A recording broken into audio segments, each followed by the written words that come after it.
just because you have a platform does not mean that you're credible. Yeah. And traditionally, the church has provided protection from non-credible sources. And I just think about, what is the loudest voice in your life?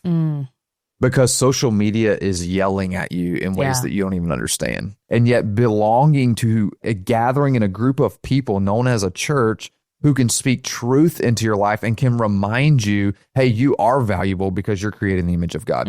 I'm like, man, the church matters, but it's also a mirror for us as leaders to say, okay, as a church, are we genuinely driven by, we want what's best for people and we want to give them the truth, even though sometimes truth is hard to hear. Yeah. Even though sometimes it's going to rub people the wrong way because they've been fed all day or all week long something totally different. Yeah.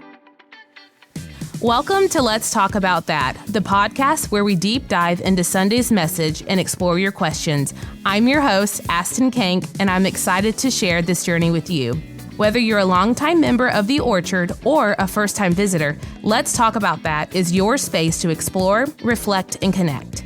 Join us as we navigate the intricacies of faith, spirituality, and daily life, seeking to understand how the wisdom shared on Sundays can be applied to our modern challenges. So, grab a cup of coffee, find a comfortable space, and let's dive in together. This is Let's Talk About That, where the conversation about Sunday's message never stops. Welcome back to Let's Talk About That, episode 110. And today I am sitting across from Matthew Pennington and Chip Parker. How's it going, guys? It's good. Yeah, it's good. I mean, it's Monday. Monday. Coffee. Yeah. It's, you know. It's Monday after night of worship Sunday. Well, okay. That's it. Yeah. Yeah. That's it. Yeah, we all had to have that extra cup of coffee from night of worship. But before that, did you guys, have you fully defrosted from Sunday's Arctic blast? Yeah, Snowmageddon. Yeah. Actually, I prefer to call it Iguanageddon. Yeah. Because if you were down in South Florida, just the bodies piled up of the iguanas. You know, Astin, you're looking at me like you know what I'm talking about. No, I do. Okay. I have something to say once you're done. Yeah, just the sheer, like, mass of iguanas that are just laying out in South Florida. Yeah. I think it's so funny because in the social media world we live in, you know, it's like Florida has a reputation, you know, like Florida man and all this stuff. And I've literally had buddies in the past of like, hey, is this real? Like iguanas. Yeah. They're literally on the news talking about iguanas falling out of trees.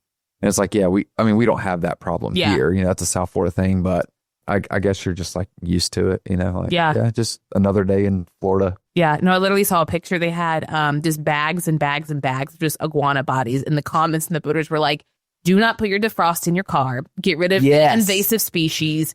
They must die. And I was like, oh my gosh. So actually, the car thing is wild because I saw it last year, and you don't never know if these things are true or false. Yeah. But like, apparently a dude who had just moved to South Florida, or was a lady or somebody, saw one who had fallen out, like, I guess, early, you know, the softest of his species.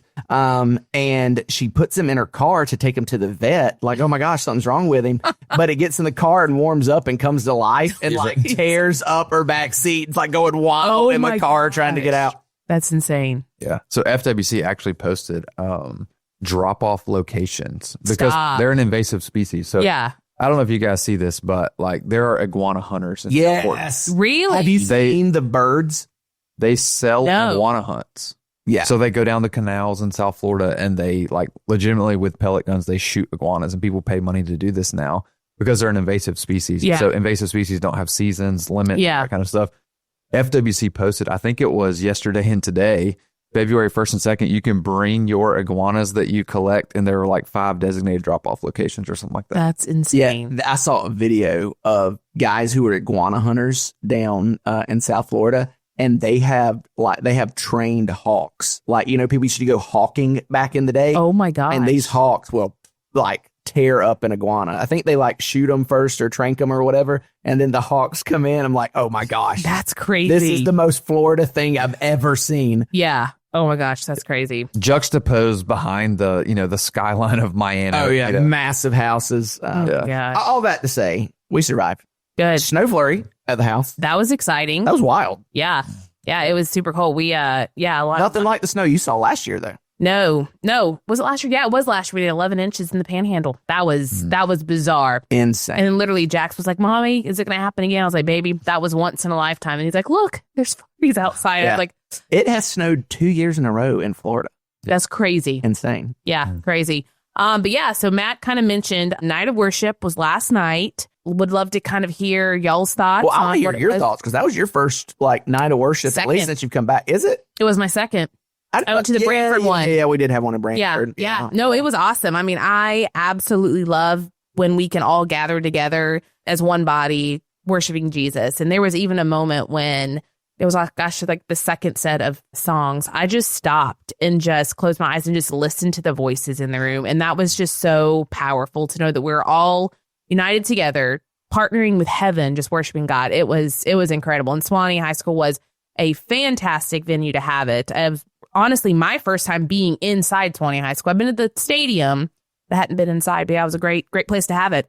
Yeah, it's always my favorite, I think, too. And I do this on Sunday mornings, too. But one of my favorite things to do is just to stop and listen. Mm-hmm. And there's just something about when you can tell the volume in the room has surpassed the volume coming out of the microphones, which means people are singing out. And obviously you can sing to a radio. You can sing loud, in a number of different instances. But there's something special about when you're worshiping and you're crying out and you're proclaiming these truths to hear it. Amplified in that way. Yeah. So always one of my favorite things as well. Yeah, I agree. Can we talk about Lucas's face when you posted that picture of him? That was priceless. So funny is I didn't tell anybody but Jason that I was, you did a good job. Yeah. You got to, you know what I mean? Because it'll get out. Yeah.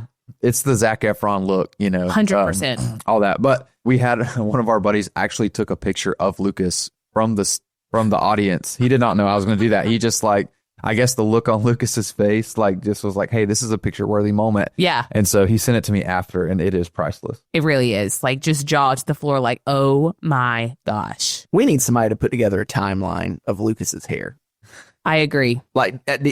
You, I guess, didn't know Lucas when he was long hair. When he first came, but we went to lunch that one day. He was showing us the pictures. Yeah. And I was like, wow, the different faces of Lucas. That's right. Yeah, it was good. Yeah, it was a great night. Yeah, I'm looking forward to the next one. Yeah, we can just roll right into Sunday's message. So we started a new sermon series on Sunday called One Another's. I know in Lake City and online, the message kind of started off talking about membership versus subscriptions. And the idea is that membership gets you perks and subscription allows you to get what you want and you can cancel anytime. How do you guys think that this mindset has affected the church?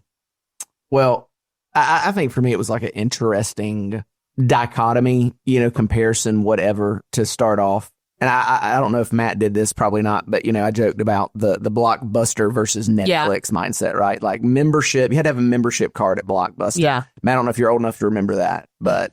We did not have Blockbuster in Live Oak. We did not either. We did have Movie Gallery. We had Movie Gallery. Let's go. The pink knockoff, buddy. Good old Lake City. But you had to have your membership card, right, and all that. And now with Netflix, you get to cancel anytime. And, as a matter of fact, there's probably a ton of people that just have a couple shows they want to watch, and they have 18 different email addresses they use to get the 7-day free trial over and over and over. Which, by the way, thanks. That's why Netflix doesn't drop seasons at one time. Harder now. But I do think that mind shift of downloadable when I want, what I want, when I need it, all that being so accessible now, I think has infiltrated the Christian subculture, so to speak. And I think for a lot of people might have made the church feel unnecessary, I think is what we were trying to get at. Yeah. Or even optional, I think that stems from the customizable culture that we live in. It's, hey, I can customize my subscription to get Netflix because I want to watch this show, or I might get Hulu for that show. Yeah. Or everything is kind of tailored to you get to decide and you get to pick and choose. And I do think it's not an intentional shift, but it's just part of the culture we're used to. Yeah. I can get what I want pretty much when I want to. Everything now with streaming, the whole point is, do you remember when it first came out and you actually ordered online and they mailed you a CD? Oh yeah. Could you imagine today if you wanted to watch a show and you had to wait 1 or 2 days to get it? Or even like Jack has to wait for a commercial, and that is like, oh my God. 100%. Yeah. And so it's just all about like consumerism and customizing culture. And I think it just over time, we just get used to that. Yeah. We just get used to, hey, I can get what I want when I want it. That's the whole point. Amazon now has same day shipping. Yeah. And if you live in a metro area, you can pick it up from the local whatever drop location. Yeah. It's just, I think it's part of our culture. And sometimes these things happen unintentionally. And this is part of why I think the church matters. This is part of why belonging together matters, is because, I think about the old commercials that you used to hear. It's almost like when you gather, we interrupt your programming to bring you this message, and that message is, hey, here's just a reminder that consumerism is okay in the economy, but there's also bleed over that can be dangerous. Like it's this, we interrupt your programming to bring you truth. Yeah. That truth kind of stabilizes you. It grounds you. Sometimes it corrects you. It reminds you that, hey, you do live in a culture that's all about you, but we're going to interrupt that and remind you that, hey, the church is not about you. In fact, the existence of the world is not about you. And so I do think that plays into the necessity of the gathering. Yeah. Well, and I think even beyond that, it is a needful reminder that the church is more than content, right? Because subscriptions are all about content or consumables, right? Because you can subscribe to like meal boxes, or Amazon has it where you can subscribe for your laundry detergent. But those it's amazing to have that, by the way. I just can't pull the trigger on it. It feels weird. But it's either content or consumables that we're subscribing to. But like you kind of getting at there, Matt, the church is more than just content or anything else we can just consume. That's not the point. Yeah. Yeah. So at the Orchard, we have something called a covenant membership. Chip, can you kind of talk a little bit about that with the listener of like what that is here at the Orchard? Kind of what are some things that are in the covenant membership and why the Orchard goes that route? Yeah, I think maybe it's important to start by saying that even though we started out talking about the difference between a membership culture and a subscriber culture, I'm not sure the membership culture is correct either. Especially how we see membership practice in a lot of more traditional local churches. You walk the aisle, the church votes you in. All right, hold on. This always cracks me up. Yeah. And I know different churches do it different ways, right? So most churches have some form of membership, but they go about it different ways. The church I was raised in, if you wanted to become a member, you came down at the end of the service. You kind of whispered to the pastor, hey, we would like to join the church. Sometimes people did it, in the background. But either way, at some point you were presented before the church, and the church right then and there would affirm or deny, like all in favor, say aye. And it always cracked me up because I'm like, the answer is always yes. Chip literally said the same thing. Like, we didn't background check you, but by George, we're going to say yes, because how awkward would it be if everyone said, brother, how wild would it be if there was a split vote? That's what I'm saying. Stood up and went, no. Yeah. Absolutely. Yeah. I object. So the reason I laugh is, have you ever heard a story or witnessed anything like that? No, I haven't. Okay. Yeah. Just making sure my experience was like 100% all in favor. Yeah. Now it could have been 3 people that said aye and the rest of the people were silent, but there was never a no. No. Yeah. I can't fathom that. Yeah. It's interesting, right? Because that is not a unique way that membership operates in churches. Regardless of how you join the membership, though, most, don't say all, because I'm sure there's exceptions, but most of that traditional idea of membership culture is, okay, now that I'm a member, I get the rights that come with membership. Yeah. I get the privileges that come with membership. I can, vote at our monthly business meetings. I get copies of all the financial reports. I can serve on committees. I joke, Matt, that, at the church I pastored in Lafayette County, people thought you had to be a member of the church to be buried in the cemetery, at the church. Crazy. All of these perks that come with it. But at the Orchard, we view membership a little bit differently. We practice covenant membership, like you said, Astin, and at the heart of that is the belief that membership is not about rights that you get, but responsibilities that you have. Yeah. And so just really quickly, 60 seconds, what that looks like is If you want to become a member at the Orchard, you attend a Next Steps lunch where you hear who we are, where we come from, where we're headed, a little bit about what we believe. Yeah. After that, if you want to join the church as a member, which the vast majority of people who complete Next Steps actually don't. But if you do, we say, okay, there are 4 things we expect of members. Number 1, we expect you to attend worship services. Number 2, we expect you to be plugged into a small group. Number 3, we expect you to find a place to serve, whether inside the church or even outside the church. And then number 4, we expect you to partner with the church and support the church financially through giving. Those are the expectations, the responsibilities of membership.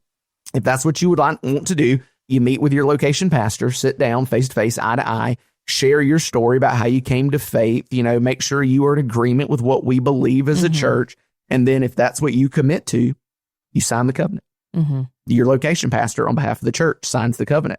And so we enter in to this 2-way relationship together. And then you have to renew that covenant. It doesn't just go on in perpetuity. Every year we give you a chance to renew it and say, yeah, no, I'm still here. I'm still in. Because in our experience, it's been some churches have people who have been with Jesus for a long time. They're still members of the church. And so that's why it's a little bit different here at the Orchard. And because of that, most churches have way more people who are members than actually attend. It's the opposite here. We have way multiple times more people who attend than are actually members of the church. Yeah.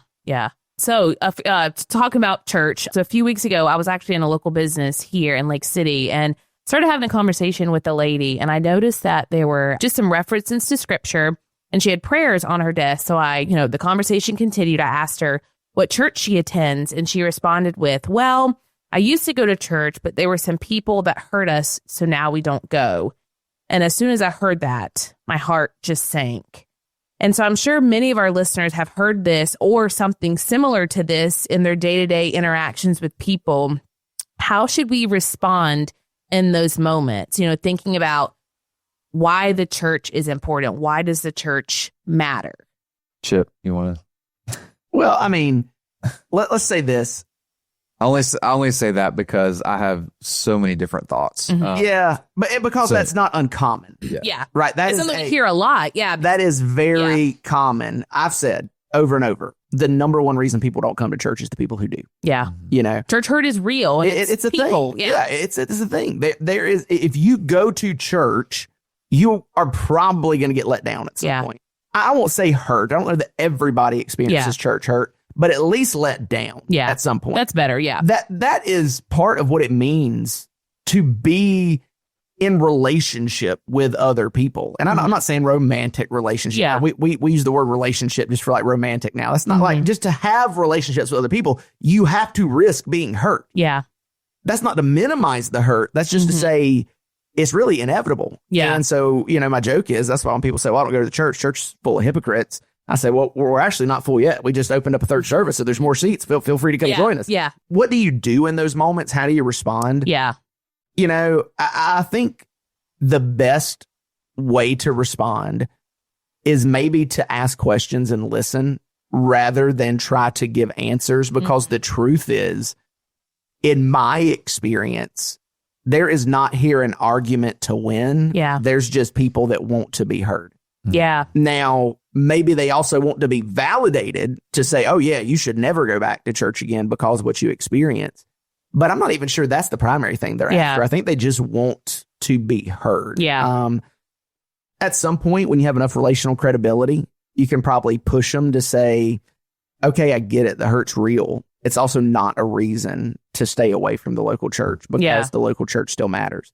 But I think what makes it so easy for people to stay away once they've experienced the hurt is what we've talked about. They feel like they can get everything the church, quote, offers. And you hear the consumer language, right? They can get what the church offers. Yep. They can get what the church offers at home. Yeah. Or in the deer stand or at the ball field, And so at that point, it is a much larger conversation than just, well, you shouldn't let that keep you from church. Yeah. Yeah. Yeah, I would say my first reaction would be to just listen. And I say, listen, you listen to legitimize. Okay, well, tell me about that. Obviously you can show sympathy in that moment and be a listening ear that shows compassion, you know. So I always think that you should default in that way. I'm so sorry, you know, tell me, like, if you don't mind, share what happened. And so I think listening. The second thing that immediately comes to mind is I think there's it's a broad spectrum. When people say church hurt, it can mean a number of different things. Yeah, it really can. Yeah. And the worst of those is, I mean, you see the headlines all the time. It's all in the news of, that could be something like sexual misconduct or abuse. Like, okay, that's a legitimate church hurt that has deep, deep emotional scars that, you know, that I don't really know how to answer that other than that's a long process. Yeah. You know? And a lot of times counseling, like, I mean, it's just a very, very unique situation, right? The other side of the spectrum is, because I've had these conversations, is, oh, well, the church hurt me, which is translated, I didn't get what I wanted. Yeah. And so I think you always default to compassion. Yeah. I think you listen. And then as you listen, you just kind of ask the obvious questions, you know? And I think it's usually fairly obvious. It doesn't mean it's all going to happen in one time. Yeah. You may have to sit down a couple times or whatever, but I've just seen it so many different ways across the spectrum. So I definitely think church hurt is a real thing.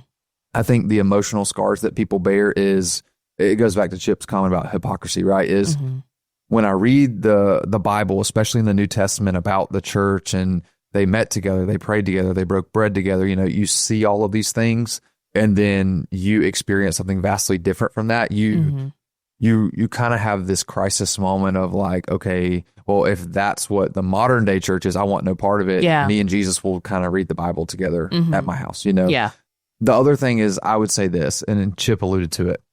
I tell people this: if you get involved in any capacity, your odds of having disagreement or conflict go up exponentially.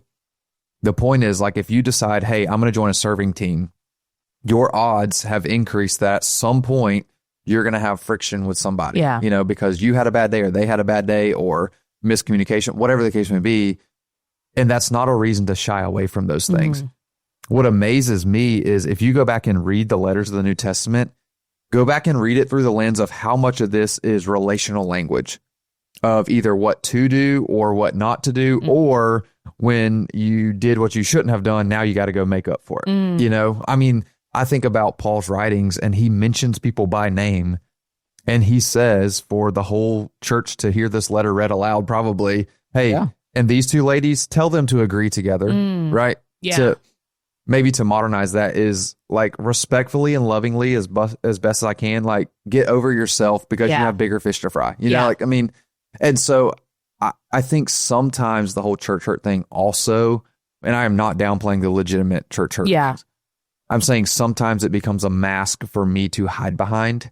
And in our culture, one of the things that kind of breaks my heart the most is it's so much easier to, oh, I had a disagreement with somebody, so I just go and find a new church. That is not what you read about in Scripture. Because of Jesus in you, you now have the ability to reconcile. You have the ability to forgive. You have the ability to make amends. You have the ability to humble yourself and to admit when you were wrong, to go to that person. You know what I mean? Like, this is Jesus at work in you. It's almost like in our culture, and some of this is because we live in the Bible Belt South and there are a ton of options, is, oh, I had a disagreement with somebody, so we never make amends. We hope to God that we never see each other in the public's aisle and pass each other, because that would be super awkward. So instead, I'm just going to break completely and I'll just go somewhere else. And yet there is no relational integrity in that. And yet that's exactly what we talked about yesterday. I was literally just thinking, like, literally verse 3 is exactly what you're saying. You are members together. And I know there's big C, little c, all of those dynamics at work. But the reality is you belong to the church because of Jesus, the same way that person belongs to the church because of Jesus. Jesus is what unifies you and grounds you and affords you membership into his kingdom. And so because of that, is Jesus at work in you, enables you to live in harmony with other people. It doesn't mean you live perfectly. Doesn't mean you never have a bad attitude or you never lose patience, but it does mean that if and when those instances happen, you, because of Jesus in you, now can go and do the right thing in response, whether that be you having to humbly say, I was wrong, or you, the person who has been wronged, to humbly look the other person in the face and say, you know what, I appreciate you saying that and I forgive you. Yeah. So Jesus in you enables you on whatever side of the coin you're on to live in relationship with other members of the church, whether that's big C or little c. Yeah. So good. Yeah. I think the idea of people just not reconciling with the big C church because there's so many options for a little C church is just like super prevalent. The joke that used to be told is there was a guy who had been stranded on a desert island for a decade, right? Like Tom Hanks Castaway kind of vibe. And when they rescued him, there were 3 buildings on the coast, and they asked him about the 3 buildings. He said, well, that one there, the first one is my home.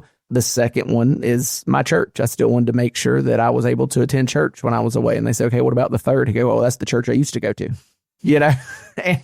and I do think it is that easy for us now because of the plethora of little C churches that we don't ever have to reconcile with the big C church. And in the New Testament, that was like a wholly foreign concept. Like what the church looked like and how people understood it in the New Testament are so different. And I'm not saying that, you know, we throw away the model of the church. Like there's good reasons for the model of the church we have today. But back when Paul is writing these letters to the churches, for someone to leave the church was tantamount to them leaving the faith.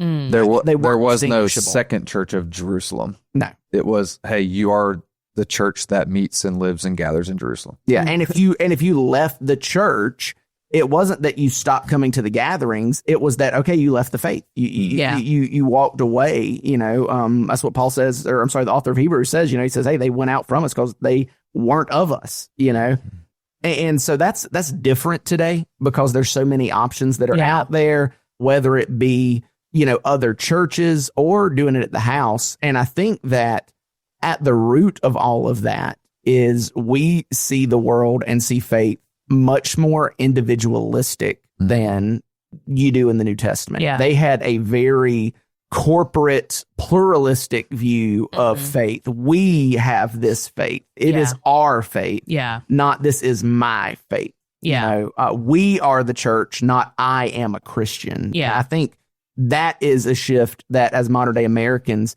we might be able to like, oh, yeah, I see that. But I don't think we are able to fully understand that because it's such an alien concept to us. Yeah. Yeah. No, I agree with you there. Yeah. So let's kind of dive into the scripture. So we kind of talked about a little bit, you know, Romans 3 already, but I'm just going to kind of read what was read on Sunday. So it's Romans 12, 3-5, many gifts, but one body.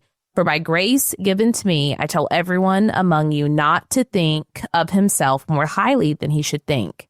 Instead, think sensibly, as God has distributed a measure of faith to each of you. Now, as we have many parts in one body, and all the parts do not have the same function, in the same way, we who are many are one body in Christ, and individually members of one another. So, thinking about that, what is the importance of the analogy of the human body for the church? And then also a follow-up question, why is it important to recognize that even though we are different parts, each part has its necessary purpose? And I kind of like thinking also through the lens of 1 Corinthians 12 through 20. Yeah, the body. Yep. Let me jump in there because number one, this is where we get the word member from, a member of the church. That is not the same thing as being a member of the country club or the gym or the Blockbuster, right? And so, number one, that's where we have different categories with similar language. The idea being a member of the church is that we are a part of the body. Yeah. That is Paul's illustration here, is we are a part of the body. Some are eyes, some are ears, some are hands, some are feet, some are rear ends. It's a thing, right? You know, but I want to push into that further and say, okay, yes, we all are different parts. We all have different functions. But the illustration of the body, we oftentimes hear people just apply that to the local church context. Paul doesn't apply that to the local church. Paul applies that to the universal church. Now, what I'm not saying that it doesn't have any application in the local church. What I'm saying is when we think of ourselves as a part of the body, we don't have 36 different Baptist bodies running around our area. We are all one body and we are individually pieces of one body, and each individual local church is a part of one body. And so that's the part where we have to emphasize the universal church as that's the body that we belong to. There are implications and applications for the local church, but Paul does not apply this to the local church. He is applying this to the universal church. I think too, the analogy is because we understand what it means to be human. So much of the human experience is filtered through the human body.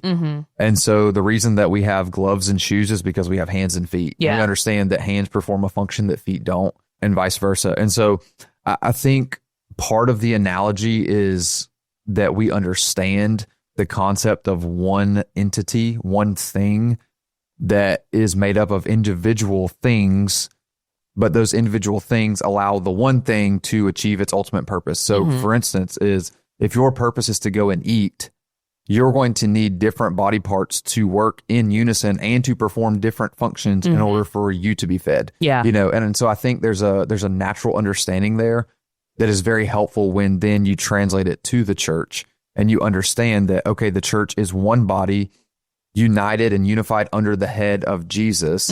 And that one entity, that one thing is ultimately striving to achieve a purpose, his purpose. And yet to fulfill that purpose, it takes everybody kind of performing their function. And I think that's globally in the Big C church, but I think that's also where you begin to see a translation into the local church as well is, okay, what are we doing for the ultimate purpose? How are we aligning with the ultimate purpose of the church? And what role are we playing in this? And for us, we call that living on mission.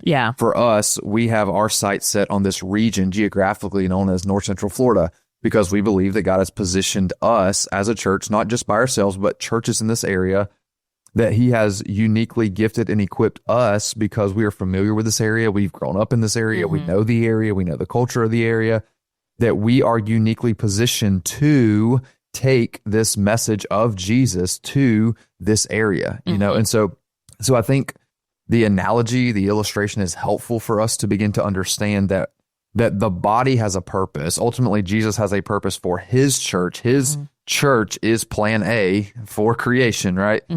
And that we understand this concept of, in order for a body to achieve its purpose, then each individual member that performs a different function also does its part so that the body can fulfill its purpose. Yeah, and I think that, you know, when you understand that he uses the illustration of the universal church, this takes on a broader context, right? Because yes, you as a Christian have a role to play as a part of a greater whole, and you cannot fulfill what God has called your church to by yourself, right? But back up, zoom out, your church cannot fulfill God's plan for the church by itself either, because we all, including the local churches, have a part to play in it.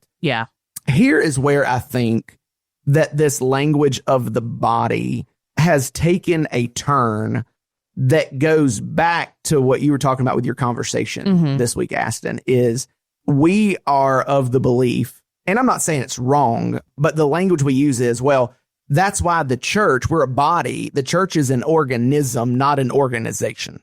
Right? Have you ever heard people say something like that, you know? And they're not wrong in the respect the church is a body, the church is the bride. But what we do in that language is we undermine and often discredit any organized form of the local church. And we are living in a day and age, and I think this is right back to the subscription culture, where now people see themselves as more spiritual than folks who go to church, because I'm not a part of an organized church. That's not, you know, organized churches, institutional is the word. Churches aren't real churches. As a matter of fact, Matt and I are in a group text with some friends, and somebody put on Facebook on one of the local pages like this weekend, you know, looking for a local Bible church, whatever. And somebody in the group chat screenshotted a comment and put it in there. And the comment says, if it's an IRS approved, registered 501c3 corporation / state church, which they all are these days, avoid it like the plague. Yeah. And that's the idea, right? Yeah. If the church is organized, if the church is institutional, then it's corrupt, it's bad. There's conspiracy, can't be trusted. Yeah. Because, and this is where culture comes into it, we are living in an anti-institutional age. Yeah. Institutions everywhere are being questioned. And if you don't see that, look at the institution of journalism, right? It used to be one of the most respected professions in America because nobody could just publish anything. It had to go through sources and checks and editors and peer reviews. And now you can post anything. Yeah. And beyond that, now I would say most people are more likely to believe an anonymous 100%. meme on social media than they are an established news institution. Yeah. And I think it even goes beyond that. We question every institution, but institutions are essential to our society. Mm-hmm. We don't function without them.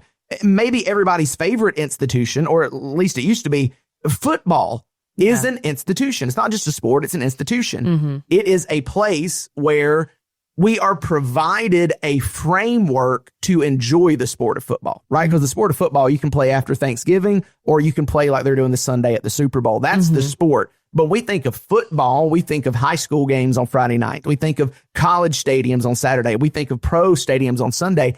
And the idea there is, okay, what you're describing now is not a game. You're describing an institution where everybody knows their part. Because here's the thing. You can walk into any football stadium in the country. You have never been there before, but yet you know exactly what's expected of you, what's expected of everybody else, how you act, and what they're going to do.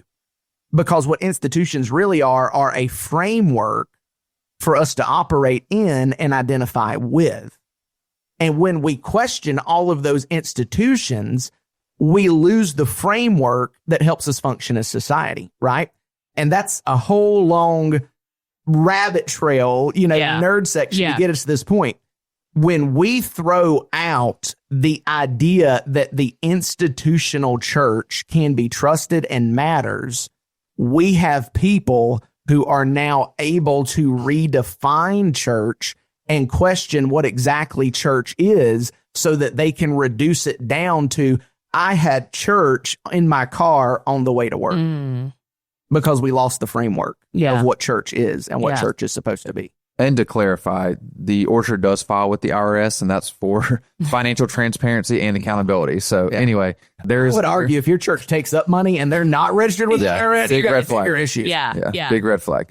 So I think this is also getting into why the church matters. Yeah.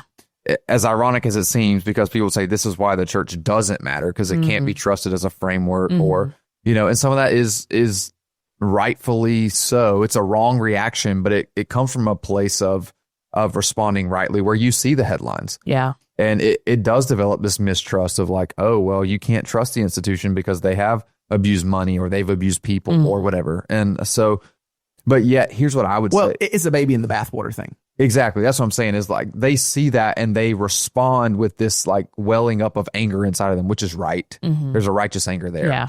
But where that leads them without a proper framework is they throw everything out in the process, and then they have no leg to stand on. They have no framework to act within. Yeah. Because it's not the institution that was the issue, which are what some people argue.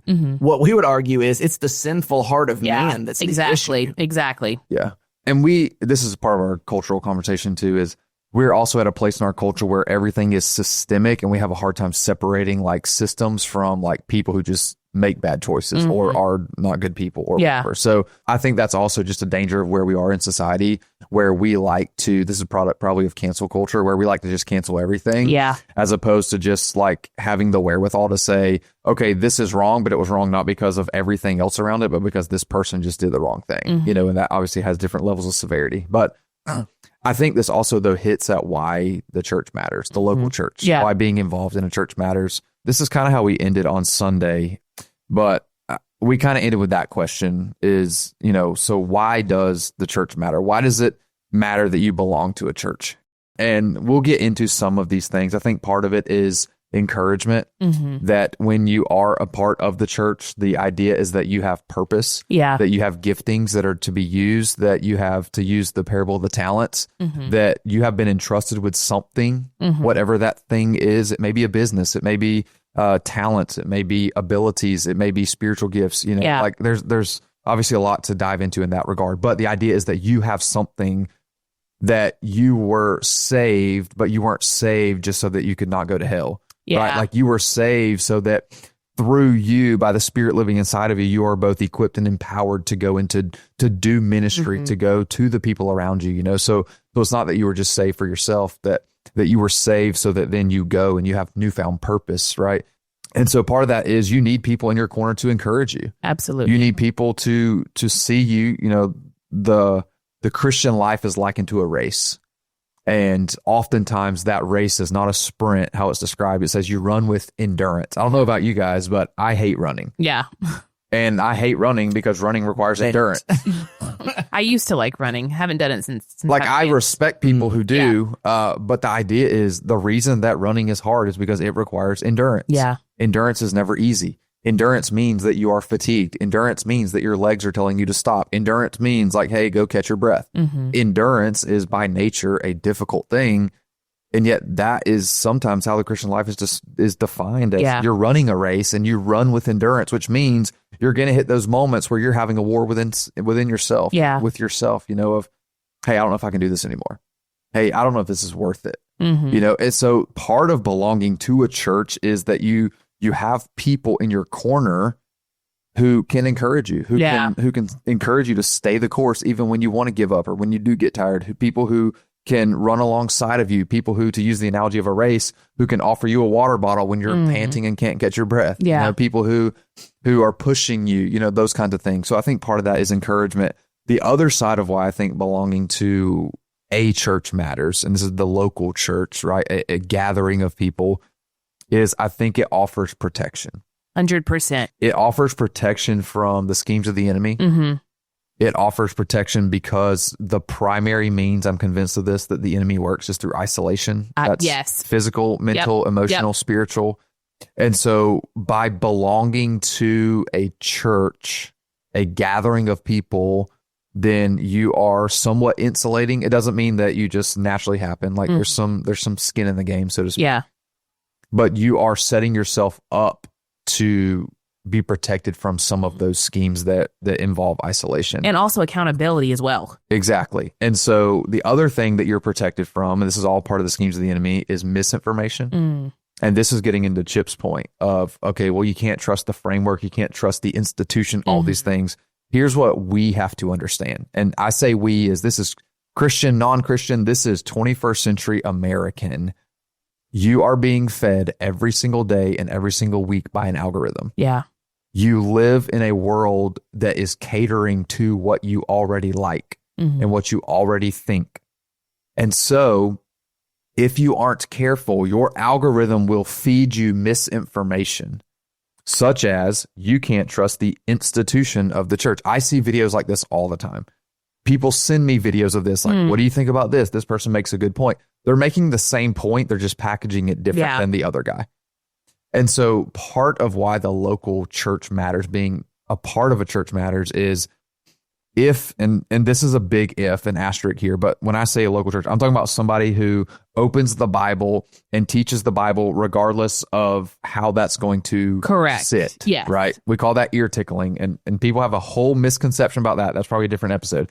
But part of the way you are protected from misinformation is that you are confronted with truth. Yeah. And when you open God's word, it is the revealed, inspired, inerrant word of God that reveals truth to us. And sometimes that truth is going to step on our toes. Sometimes that truth is going to combat what our algorithm fed us all week long. And so the other side of this, why does this matter, is because your algorithm feeds you. When you belong to a gathering, at some point you will be confronted with truth. Mm-hmm. Yeah. And I think we got to be careful there, because the idea, and I said this Sunday, is not that you have to toe the line on every single thing your pastor says or your church believes. The idea is that the local community of believers can help protect you from misinformation, no matter where it comes from. And the idea is this: do you want an AI-driven, capitalistic, consumeristic algorithm to be a gatekeeper for your truth? Or do you want people that you love and trust to be gatekeepers for you? Exactly. Yeah. Because we use the word gatekeeper only as a negative term now. Oh, don't be a gatekeeper. Yeah. I promise you, you want gatekeepers in your life. 100%. If your kid's in daycare, you want gatekeepers. Yeah. Not just anybody's watching my kid. Yeah. If your kid is going to school, public, private, whatever, you want gatekeepers. You don't want just anybody teaching your kids and they don't know what they're talking about. Look, sports parents, you gatekeep who you will allow to instruct your kids in the sport they play. Yeah. Right? So why then do we only see, quote, gatekeepers as negative? Yeah. They're not. It's called credibility. Yeah. And it's called, the idea is that you just because you have a platform does not mean that you're credible. Yeah. And traditionally, the church has provided protection from non-credible sources. Yeah. Yeah. Yeah. I think the question that, and we didn't have time to like really get into this, but the question that was kind of like on my heart for people to consider, especially our students. And we have, on Sunday mornings, we have middle schoolers, we have high schoolers, and I know they're living in the thick of this. Yeah. And I just think about, what is the loudest voice in your life? Because social media is yelling at you in ways that you don't even understand. Entertainment culture, your algorithm is screaming to you. And some of the things that are being screamed at, and I don't know this personally because I haven't lived this life, but I just know from having a wife and just being around women in general, is that like body image is like a huge thing. Yeah. And your algorithm is feeding you information about body image. And sometimes the misinformation is, if you don't look a certain way, then you aren't valuable. You know, like those types of misinformations. And so like, if that's me, and I have 2 daughters, and so we haven't got there like where that's a consideration for them, but like, I want to speak truth into their life. Yeah. That says your value as a human being is not in what you wear or what you do and what you look like. Your value is assigned to you by the God of the universe who created you in his image. And so that's an example of misinformation that can be fed to you in ways that you don't even understand. It's being fed to you by an algorithm on a daily basis, and yet belonging to a gathering in a group of people known as a church who does love you, who does care about you, who can speak truth into your life and can remind you, hey, you are valuable because you're created in the image of God. You are valuable because Jesus said that you were worth dying for. You are valuable regardless of what this says about you. You know, and so that's just one example that comes to my mind. But when I'm on the stage on a Sunday and I look out and I see students especially, I'm like, man, the church matters, but it's also a mirror for us as leaders to say, okay, as a church, are we genuinely driven by, we want what's best for people and we want to give them the truth, even though sometimes truth is hard to hear. Yeah. But I can't keep that from you in an effort to not offend you or step on your toes or to keep you happy all the time. Our job is to say, hey, this is what God says, and I care enough about you to say these things, even though sometimes it's going to rub people the wrong way because they've been fed all day or all week long something totally different. Yeah. You get, an hour, 70 minutes. Wait, say that again? You get an hour or 70 minutes. I thought you said we get an hour and 70 minutes. No, an hour or 70 minutes. All of our people just cringed. To undisciple, 30, 40 hours of screen time from a week? All right, so it's crazy. I know that's not the topic, but is that even possible? Because we don't get an hour. With God, all things are possible. Yes. But I'm just saying, like if you just do the math, right? Yeah. And so my point in this is like, yes, Sundays are great. And we have 70 minutes, but, some of that is split up. Some of that is video announcements. Like if you actually do the math on like how much truth you are encountering in those 70 minutes, right? Like we do our best to do as much as we can, right, on any given Sunday. But like when you think about like that, 70 minutes pales in comparison to the rest of your week. Mm-hmm. And so it also, to me, it also lends credibility to, hey, the gathering of the church is not just Sunday mornings. That's 100%. Why we have small groups. Yep. That's why we have serving teams. Yep. It's because even though you're serving on a team, like you are investing in people around you, you know, like that, hey, I'm so happy to see you holding the door open for you says something about like you're worth holding a door open. You know, and I know we don't say that with our words, but but it just goes to show that like there's so much like that we're up against, so to speak. So are we also, for the rest of our week, are we also engaging with the truth of God's word on our own? We talked about that the whole first series, private worship, right? And now we're going from private worship to now the church as a gathering, how those two things work in harmony together. Yeah. And so I hope people understand that like it is important to belong to a church. Yeah. Yeah. Not that everything that you've seen and heard in articles and headlines and all that stuff doesn't have merit. Yes, it does. But it's an overreaction to say, okay, well, I'm just going to get rid of it all because now you've just isolated yourself and you are setting yourself up for destruction. Yeah. Or failure or whatever the enemy wants to do. Or sometimes just downright apathy. There are good local churches. There are bad local churches. There are a bunch of local churches somewhere in the middle. But just because one is bad does not mean you have to give up on all of them. Yeah. Because I'm going to shoot you straight.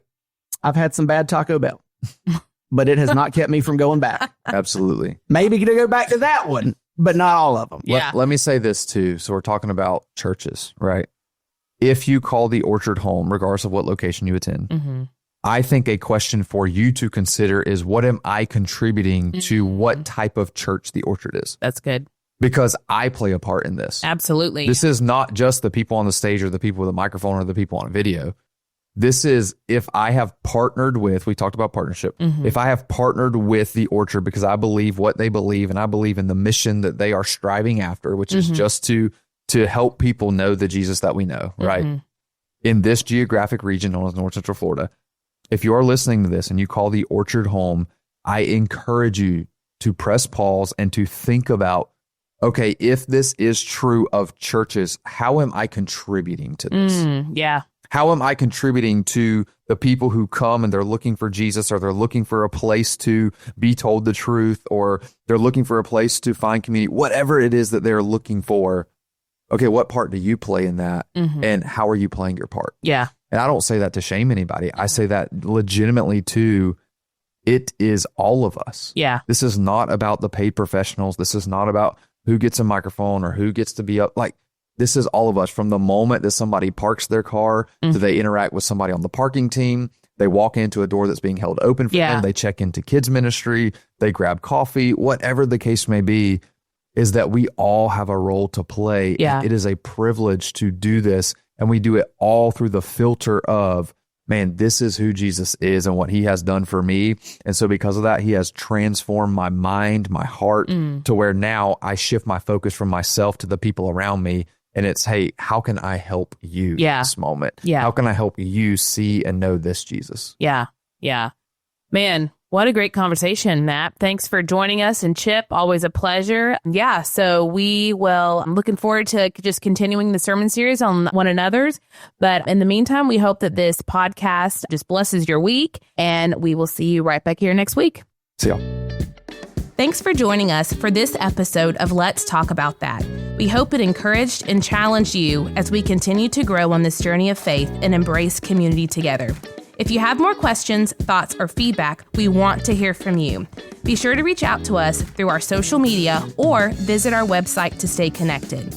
If you found today's discussion meaningful, don't forget to subscribe, share, and leave a review. Until next time, we hope that this episode inspired you and will keep Sunday's message at the front of your mind. See you next week.